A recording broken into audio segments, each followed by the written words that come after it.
ನಾವು ಪೋಷಕರಾಗಿ ನಮ್ಮ ಮಕ್ಕಳನ್ನ ಬೆಳೆಸಬೇಕಾದ್ರೆ ಗೊತ್ತಿದ್ದೋ ಗೊತ್ತಿಲ್ಲದೇನೋ ಮಾಡುವಂತ ಈ 3 ಮಿಸ್ಟೇಕ್ಸ್ ಗಳಿಂದ ಮಕ್ಕಳ ಎಮೋಷನಲ್ ಡೆವಲಪ್ಮೆಂಟ್ ಮತ್ತೆ ಬ್ರೈನ್ ಡ್ಯಾಮೇಜ್ ಆಗುವಂತ ಚಾನ್ಸಸ್ ಇರುತ್ತೆ. ಹೌದು, ನಾವೆಲ್ಲರೂ ಕೂಡ ನಮ್ಮ ಮಕ್ಕಳು ಚೆನ್ನಾಗಿರ್ಲಿ ಅಂತಾನೆ ಕೆಲವೊಂದ್ಸರಿ ಗೊತ್ತಿದ್ದೋ ಗೊತ್ತಿಲ್ಲದೇನೋ ಈ ಮಿಸ್ಟೇಕ್ಸ್ ಅನ್ನ ಮಾಡ್ತಾ ಇರ್ತೀವಿ. 3ನೇ ಮಿಸ್ಟೇಕ್ ತುಂಬಾ ಇಂಪಾರ್ಟೆಂಟ್. ಈ ತಪ್ಪುಗಳನ್ನೇನಾದ್ರೂ ನೀವು ಮಾಡ್ತಾ ಇದ್ರೆ ಅದನ್ನ ತಿದ್ಕೊಳ್ಳೋದು ತುಂಬಾನೇ ಇಂಪಾರ್ಟೆಂಟ್ ಆಗುತ್ತೆ. ಸೊ ಈ ವಿಡಿಯೋನ ನೀವು ಫಸ್ಟ್ ಟೈಮ್ ನೋಡ್ತಾ ಇದ್ರೆ, ನಾನು ಡಾಕ್ಟರ್ ಶಾಲಿನಿ, ಕನ್ಸಲ್ಟೆಂಟ್ ಪೀಡಿಯಾಟ್ರಿಷಿಯನ್ ಮತ್ತು parenting expert and the founder of divine parenting hub. ಈ ವಿಡಿಯೋ ನೋಡಿದ್ಮೇಲೆ ಇನ್ನಷ್ಟು ಪೇರೆಂಟಿಂಗ್ ಬಗ್ಗೆ ತಿಳ್ಕೋಬೇಕು ಅಂತ ನಿಮಗೆ ಆಸಕ್ತಿ ಇದ್ರೆ, ಎವ್ರಿ ಸಂಡೇ ನನ್ನ ಫ್ರೀ ಪೇರೆಂಟಿಂಗ್ ವೆಬಿನಾರ್ ಇರುತ್ತೆ. ಅದಕ್ಕೆ ಜಾಯ್ನ್ ಆಗ್ಲಿಕ್ಕೆ ಕೆಳಗಡೆ ಕೊಟ್ಟಿರುವಂತಹ ವಾಟ್ಸಪ್ಗೆ ಹಾಯ್ ಅಂತ ಮೆಸೇಜ್ ಮಾಡಿ. ಸೊ ಮೊದಲನೇ ಮಿಸ್ಟೇಕ್ ಏನಪ್ಪಾ ಅಂದ್ರೆ, ನಮ್ಮ ಮಕ್ಕಳಿಗೆ ನಾವು ಡಿಸಿಪ್ಲಿನ್ ಮಾಡೋದಕ್ಕೆ ಫಾಲೋ ಮಾಡುವಂತಹ ಈಸಿ ಸ್ಟೆಪ್ ಏನಪ್ಪಾ ಅಂದ್ರೆ, ಫಸ್ಟ್ ನಮ್ಮ ಮಕ್ಕಳು ಏನೇ ಮಾಡ್ತಾ ಇರ್ಲಿ, ಓದ್ದೇ ಇರ್ಲಿ, ಫೋನ್ ಹಿಡ್ಕೊಂಡಿರ್ಲಿ, ಹೊರಗಡೆನೆ ಆಟ ಆಡ್ತಾ ಇರ್ಲಿ, ಊಟ ಮಾಡ್ದಂಗಿರ್ಲಿ, ಫಸ್ಟ್ ನಿಧಾನಕ್ಕೆ ಚಿನ್ನು ಲೋಲು ಮೋನು ಅಂತ ಹೇಳಿ ಪ್ರೀತಿಯಿಂದ ಹೇಳ್ತೀವಿ. ಅದಾದ್ಮೇಲೆ ಅವ್ರು ಕೇಳಲಿಲ್ಲ ಅಂತ ಹೇಳಿದ್ರೆ ಸ್ವಲ್ಪ ವಾಯ್ಸ್ ನ ರೈಸ್ ಮಾಡ್ಕೋತೀವಿ. ಅದಾದ್ಮೇಲೂ ಕೇಳಲಿಲ್ಲ ಅಂದ್ರೆ ನೆಕ್ಸ್ಟ್ ಅವರಿಗೆ ಹೊಡಿತೀವಿ. ಅದಾದ್ಮೇಲೆ ಮಕ್ಕಳು ಡೆಫಿನೆಟ್ಲಿ ಚೇಂಜ್ ಮಾಡ್ಕೋತಾರೆ, ಅಥವಾ ಊಟ ಮಾಡ್ತಿಲ್ಲ ಅಂದ್ರೆ ಊಟ ಮುಗಿಸ್ಕೊಂಡ್ ಬಿಡ್ತಾರೆ, ಫೋನ್ ನೋಡ್ತಿದ್ರೆ ಬಿಡ್ತಾರೆ, ಹೋಮ್ವರ್ಕ್ ಮುಗಿಸ್ತಾರೆ. ಸೊ ನಮ್ಮ ಪೇರೆಂಟ್ಸ್ ಆಗಿ ನಮ್ಮ ಮೈಂಡ್ ಅಲ್ಲಿ ಏನ್ ಒಂದು ಬಿಲೀಫ್ ಸಿಸ್ಟಮ್ ಅನ್ನ ನಾವು ಡೆವಲಪ್ ಮಾಡ್ಕೊಂಡಿದೀವಪ್ಪ ಅಂದ್ರೆ, ಓಕೆ ಫೈನ್, ಸೊ ಮಕ್ಕಳಿಗೆ ಏನಾದ್ರೂ ಚೇಂಜ್ ಮಾಡ್ಬೇಕು ಅಥವಾ ಅವ್ರ ಏನಾದ್ರು ತಪ್ಪು ಮಾಡ್ತಾ ಇದ್ರೆ ತಿದ್ಬೇಕು ಅಂದ್ರೆ ಅವರಿಗೆ ನಾವು ಹೊಡೆದು ಬೈದ್ರೇನೆ ಸಾಧ್ಯ ಆಗತ್ತೆ, ನಿಧಾನ ಕೇಳಿದ್ರೆ ಅವ್ರು ಕೇಳಲ್ಲ ಅಂತ. ಇದು ಪೇರೆಂಟಿಂಗ್ ಅಲ್ಲಿ ನೀವು ಮಾಡುವಂತ ದೊಡ್ಡ ಮಿಸ್ಟೇಕ್. ಯಾಕೆ ಅಂತ ಹೇಳಿದ್ರೆ, ನೀವು ಮಕ್ಕಳಿಗೆ ಜೋರ್ ಮಾಡಿದಾಗ, ಸಿಟ್ ಮಾಡಿದಾಗ, ಹೊಡೆದಾಗ ಮಕ್ಕಳಿಗೆ ಲಾಜಿಕಲ್ ಬ್ರೈನ್ ವರ್ಕ್ ಆಗೋದಿಲ್ಲ. ಅಂದ್ರೆ ಯಾವ್ದು ಸರಿ ಯಾವ್ದು ತಪ್ಪು ಅಂತ ಅವರಿಗೆ ಅರ್ಥ ಮಾಡ್ಕೊಳ್ಳುವಂತ ಕೆಪಾಸಿಟಿಯಿಂದ ಹೊರಗಡೆ ಬಂದ್ಬಿಡ್ತಾರೆ. ಆ ಟೈಮಲ್ಲಿ ಭಯದಿಂದ ಎಲ್ಲಿ ನೀವು ಹೊಡೆದ್ ಬಿಡ್ತಿರೋ, ಎಲ್ಲಿ ಅಪ್ಪ ಕೋಪ ಮಾಡ್ಕೊಂಡು ಬೈದ್ ಬಿಡ್ತಾರೋ ಅಂತ ಅವ್ರು ನೀವೇನ್ ಹೇಳ್ತೀರಾ ಅದನ್ನ ಫಾಲೋ ಮಾಡ್ತಾರೆ. ಆದ್ರೆ ಅವ್ರಿಗೆ ಯಾಕೆ ಇದನ್ನ ಮಾಡಬಾರ್ದು ಅಂತ ಸರಿಯಾಗಿ ಅರ್ಥ ಆಗದೆ ಇರೋದ್ರಿಂದ ಪದೇ ಪದೇ ಪದೇ ಪದೇ ಇದೇ ತಪ್ಪುಗಳನ್ನ ಮಾಡ್ತಾ ಇರ್ತಾರೆ. ನೀವು ಕೂಡ ನೋಟಿಸ್ ಮಾಡ್ತಾ ಇದ್ರೆ ನೀವು ಪದೇ ಪದೇ ಮಕ್ಳಿಗೆ ಹೇಳ್ತಾನೆ ಇರ್ಬೇಕಾಗತ್ತೆ, ಫೋನ್ ನೋಡ್ಬೇಡ, ಟಿವಿ ನೋಡು, ಓದ್ಕೋ, ಹೋಮ್ವರ್ಕ್ ಬರಿ ಅಂತ. ಎಲ್ಲಿವರೆಗೂ ಮಕ್ಕಳಿಗೆ ಓದೋದ್ರಲ್ಲಿ ಬರೆಯೋದ್ರಲ್ಲಿ ಆಸಕ್ತಿಯನ್ನ ಮೂಡಿಸ್ತೀವಿ, ಮತ್ತೆ ಎಲ್ಲಿವರೆಗೂ ಫೋನ್ ನೋಡ್ಬಾರ್ದು ಅಂತ ಅರ್ಥ ಮಾಡಿಸ್ತೀವಿ, ಅಲ್ಲಿವರೆಗೂ ಮಕ್ಕಳು ಈ ತಪ್ಪುಗಳನ್ನ ಮಾಡ್ತಾನೆ ಇರ್ತಾರೆ. ಸೊ ಇದಕ್ಕೆ ನೀವು ಸಿಂಪಲ್ ಆಗಿ ಮಕ್ಕಳ ಬಿಲೀಫ್ ಏನಿದೆ, ಅವರು ಯಾಕೆ ಫೋನ್ ನೋಡ್ಬೇಕು ಅಂತ ಅರ್ಥ ಮಾಡ್ಕೋತಾರೆ, ಯಾಕೆ ಹೋಮ್ವರ್ಕ್ ಮಾಡ್ತಾ ಇಲ್ಲ ಅನ್ನೋ ಕಾರಣಗಳನ್ನ ತಿಳ್ಕೊಳ್ಳೋದು ತುಂಬಾ ಇಂಪಾರ್ಟೆಂಟ್. ನೋಡಿ, ಮಕ್ಕಳು ತುಂಬಾನೇ ಎಲ್ಲ ಆಕ್ಟಿವಿಟೀಸ್ ಅಲ್ಲೂ ಫನ್ ಇರ್ಬೇಕು ಅಂತ ಎಕ್ಸ್ಪೆಕ್ಟ್ ಮಾಡ್ತಾರೆ. ಯಾವುದೇ ಆಕ್ಟಿವಿಟಿ ಬೋರಿಂಗ್ ಆದ್ರೆ ಅದನ್ನ ಅವ್ರಿಗೆ ಮಾಡ್ಲಿಕ್ಕೆ ಇಷ್ಟ ಆಗಲ್ಲ. ಈವನ್ ಫೋನ್ ನೋಡ್ಬೇಕಾದ್ರೂ ಕೂಡ ಅವರ ಬ್ರೈನ್ ಅಲ್ಲಿ ಹ್ಯಾಪಿ ಕೆಮಿಕಲ್ಸ್ ರಿಲೀಸ್ ಆಗ್ತಾ ಇರುತ್ತೆ, ಡೋಪಮೀನ್, ಇನ್ನಿತರ ಹ್ಯಾಪಿ ಹಾರ್ಮೋನ್ಸ್ ರಿಲೀಸ್ ಆಗೋದ್ರಿಂದ ಪದೇ ಪದೇ ಅವರಿಗೆ ಈ ಒಂದು ಫೋನ್ ನೋಡ್ಬೇಕು ಅಂತ ಅನಿಸ್ತಾ ಇರುತ್ತೆ.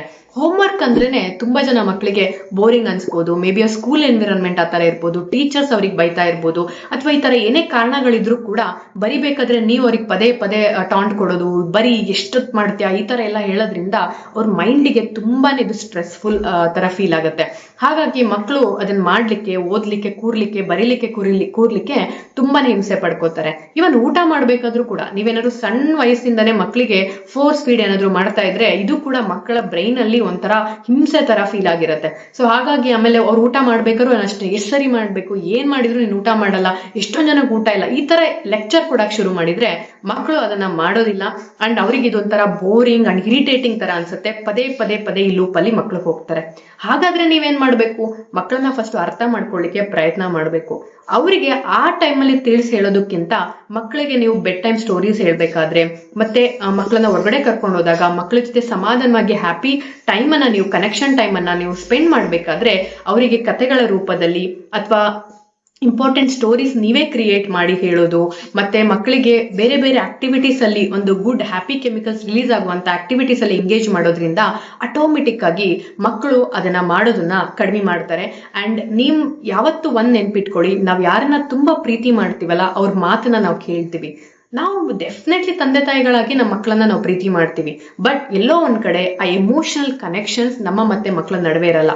ನಮ್ಮ ಮಕ್ಕಳು ಸರಿಯಾದ ದಾರಿಯಲ್ಲಿ ಬೆಳೀಲಿ, ನಮ್ಮ ಮಕ್ಕಳು ಯಾವುದೇ ತಪ್ಪು ಮಾಡ್ದಂಗಿರ್ಲಿ, ಮಕ್ಕಳು ಚೆನ್ನಾಗಿ ಓದ್ಲಿ ಅನ್ನುವಂತ ಒಂದು ಗುಡ್ ಇಂಟೆನ್ಷನ್ ಇಂದ ನಾವು ರಾಂಗ್ ಒಂದು ಬಿಹೇವಿಯರ್ ಅನ್ನ ಮಾಡ್ತೀವಿ. ಅಂದ್ರೆ ಮಕ್ಕಳಿಗೆ ಹೊಡಿಯೋದಾಗಿರ್ಬೋದು, ಎಮೋಷನಲಿ ಹರ್ಟ್ ಮಾಡೋದಾಗಿರ್ಬೋದು, ನಿಮ್ಮ ಇಂಟೆನ್ಷನ್ ಕರೆಕ್ಟ್ ಇರುತ್ತೆ, ಬಟ್ ಇದರಿಂದ ಮಕ್ಕಳಿಗೆ ಎಮೋಷನಲಿ ತುಂಬಾನೇ ಲೋ ಫೀಲ್ ಆಗುತ್ತೆ ಅಂಡ್ ತುಂಬಾನೇ ಡಿಪ್ರೆಸ್ಡ್ ಫೀಲ್ ಮಾಡ್ತಾರೆ.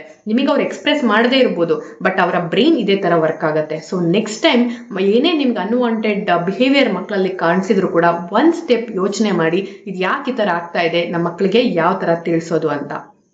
ಅಂಡ್ ಎರಡನೇದು, ಮಕ್ಕಳಿಗೆ ಫ್ರೀ ಪ್ಲೇ ಆಕ್ಟಿವಿಟೀಸಿಗೆ ಅವಕಾಶ ಕೊಡದೇ ಇರುವಂಥದ್ದು. ಈಗಿನ ಟೈಮಲ್ಲಂತೂ ಈವನ್ ಯೂಟ್ಯೂಬ್ ತೆಗಿರಿ, ಇನ್ಸ್ಟಾಗ್ರಾಮ್ ತೆಗಿರಿ, ಮಕ್ಕಳನ್ನ ಅದನ್ನ ಎಂಗೇಜ್ ಮಾಡಿ, ಇದನ್ನ ಎಂಗೇಜ್ ಮಾಡಿ, ಈ ಬ್ರೈನ್ ಡೆವಲಪ್ಮೆಂಟ್ ಆಕ್ಟಿವಿಟಿ ಮಾಡಿ, ಈ ಫ್ಲಾಶ್ ಕಾರ್ಡ್ ತೋರಿಸಿ ಅಂತಾನೆ ಎಲ್ಲರೂ ಹೇಳ್ತಾರೆ ಹೊರತು ಮಗುವಿಗೆ ಸ್ವಲ್ಪ ಬೋರ್ ಆಗ್ಲಿಕ್ಕೆ ಟೈಮ್ ಕೊಡೋದು ಅಂಡ್ ಸ್ವಲ್ಪ ಹೊತ್ತು ಫ್ರೀ ಪ್ಲೇ ಆಗಿ ಬಿಡೋದು ತುಂಬಾನೇ ಇಂಪಾರ್ಟೆಂಟ್ ಆಗುತ್ತೆ. ಮಗು ಈವನ್ ಸ್ವಲ್ಪ ನೀರ್ ಚೆಲ್ತಾ ಇರ್ಲಿ, ಯಾವ್ದೇ ಒಂದು ಸ್ಪೂನ್ ಹೇಳ್ಕೊಂಡ್ ಬರ್ಲಿ, ತಟ್ಟೆ ಹೇಳ್ಕೊಂಡ್ ಬರ್ಲಿ, ಜಸ್ಟ್ ಬಿಡಿ. ಅಂದ್ರೆ ಅನ್ಲೆಸ್ ಅಂಟಿಲ್ ಅದ್ರಲ್ಲಿ ಡೇಂಜರ್ ಏನು ಇಲ್ಲ, ಮಗುಗೆ ಹಾರ್ಮ್ಫುಲ್ ಏನು ಇಲ್ಲ ಅಂದ್ರೆ ಜಸ್ಟ್ ಮಗು ಅದ್ರ ಜೊತೆ ಆಟ ಆಡ್ಲಿಕ್ಕೆ ಅವಕಾಶ ಕೊಡೋದು. ಮಕ್ಕಳಿಗೆ ಇವನ್ ಮಣ್ಣಲ್ಲಿ ಆಟ ಆಡ್ತಾ ಇರ್ತಾರೆ, ಅವ್ರ ಮನೆ ಕಟ್ತಾರೋ, ಮಣ್ಣೆಲ್ಲ ಕೈಯೆಲ್ಲ ಮಾಡ್ಕೋತಾರೋ, ದಟ್ ಈಸ್ ಓಕೆ. ಬಟ್ ಈ ಫ್ರೀ ಪ್ಲೇ ಟೈಮ್ ಅನ್ನು ಮಕ್ಕಳಿಗೆ ಕೊಡೋದು ತುಂಬಾನೇ ಇಂಪಾರ್ಟೆಂಟ್. ಮಕ್ಕಳಿಗೆ ಸ್ಕ್ರೀನ್ ಇಲ್ಲದೆ ಇದ್ರೆ ಮತ್ತೆ ಯಾರು ಅವ್ರ ಜೊತೆ ಇಲ್ಲದೆ ಇದ್ರು ಕೂಡ ಅವ್ರನ್ನ ಅವರು ಎಂಗೇಜ್ ಮಾಡ್ಕೊಂಡು ಕಲಿಯೋದು ತುಂಬಾ ಇಂಪಾರ್ಟೆಂಟ್. ಈಗಿನ ಟೈಮಲ್ಲಿ ಇದು ತುಂಬಾ ಮಿಸ್ ಔಟ್ ಆಗ್ತಾ ಇದೆ. ಪ್ರತಿ ಸೆಕೆಂಡ್ ಕೂಡ ನಾವು ಪೇರೆಂಟ್ಸ್ ಆಗಿ ನೀನ್ ಅದನ್ನ ಮಾಡು, ನೀನ್ ಇದನ್ನ ಮಾಡು, ನೀನ್ ಹಂಗ್ ಕುತ್ಕೋ, ನೀನ್ ಹಿಂಗ್ ಕುತ್ಕೋ, ಬಾ ಇಲ್ಲಿ ಯಾಕೆ ಸುಮ್ ಕೂತಿದ್ಯಾ ಅಂತ ಕರಿತಾನೆ ಇರ್ತೀವಿ. ಈ ತರ ಮಾಡೋದ್ರಿಂದ ಮಕ್ಕಳ ಬ್ರೈನ್ ಡೆವಲಪ್ಮೆಂಟ್ ಪೊಟೆನ್ಷಿಯಲ್ ಎನ್ಹಾನ್ಸ್ ಆಗ್ಲಿಕ್ಕೆ ನಾವು ಅವಕಾಶನೇ ಕೊಡೋದಿಲ್ಲ. ಸೊ ಹಾಗಾಗಿ ಮಕ್ಕಳಿಗೆ ಅಂತಾನೆ ಒಂದು ಫ್ರೀ ಪ್ಲೇ ಟೈಮ್ ಅನ್ನ ದಯವಿಟ್ಟು ಕೊಡಿ. ಇದರಿಂದ ಮಕ್ಕಳಿಗೆ ಅವರ ಬ್ರೈನ್ ಡೆವಲಪ್ಮೆಂಟ್ ಮಾಡ್ಕೊಳ್ಳಿಕ್ಕೆ, ಅವರನ್ನ ಅವ್ರು ಅರ್ಥ ಮಾಡ್ಕೊಳ್ಳಿಕ್ಕೆ ಸಾಕಷ್ಟು ಟೈಮ್ ಸಿಗತ್ತೆ. ಅಂಡ್ ಮೂರನೇದು, ಯಾವಾಗ್ಲೂ ಕೂಡ ನಾವು ಮಕ್ಕಳನ್ನ ಕಂಪೇರ್ ಮಾಡ್ತಾ ಇರೋದು. ನೋಡು ಅವ್ನ್ ಹೆಂಗ್ ಮಾಡ್ದ, ನೋಡು ಅವ್ನ್ ಎಷ್ಟ್ ಚೆನ್ನಾಗ್ ಓದ್ದ, ನೋಡು ನೀನು ಹಂಗಾಗ್ತೀಯಾ, ನೀನು ಹಿಂಗಾಗ್ತೀಯಾ ಅಂತ ಪ್ರತಿ ಸರಿನೂ ನಾವು ಬೆರಳನ್ನ ಹೊರಗಡೆ ಪಾಯಿಂಟ್ ಔಟ್ ಮಾಡಿದ್ರೆ ಮಗುಗೆ ಗೊತ್ತಿದ್ದೋ ಗೊತ್ತಿಲ್ದೇನೋ ಯಾವ ತರ ಫೀಲಿಂಗ್ಸ್ ಅನ್ನ ನಾವು ಆಗ್ತಾ ಇದೀವಿ ಅಂದ್ರೆ, ಓಕೆ ಮೇ ಬಿ ನಾನು ಅಷ್ಟೊಂದು ಬುದ್ಧಿವಂತ ಅಲ್ವೇನೋ, ಮೇ ಬಿ ಅವ್ರು ತುಂಬಾ ಬುದ್ಧಿವಂತರೇನೋ, ಮೇ ಬಿ ನನ್ನ ಅಣ್ಣ ಬುದ್ಧಿವಂತನೇನೋ, ಅಕ್ಕ ಬುದ್ಧಿವಂತನೇನೋ, ನನಗಷ್ಟಿಲ್ವೇನೋ ಅನ್ನುವಂಥ ಬಿಲೀಫ್ ಸಿಸ್ಟಮ್ ಮಕ್ಕಳಲ್ಲಿ ಡೆವಲಪ್ ಆಗುತ್ತೆ. ಸೊ ಯಾವಾಗ್ಲೂ ನಾನು ಥಾಮಸ್ ಆಲ್ವಾ ಎಡಿಸನ್ದು ಕೂಡ ನನ್ನ ಕತೆ ಹೇಳ್ತಾನೆ ಇರ್ತೀನಿ.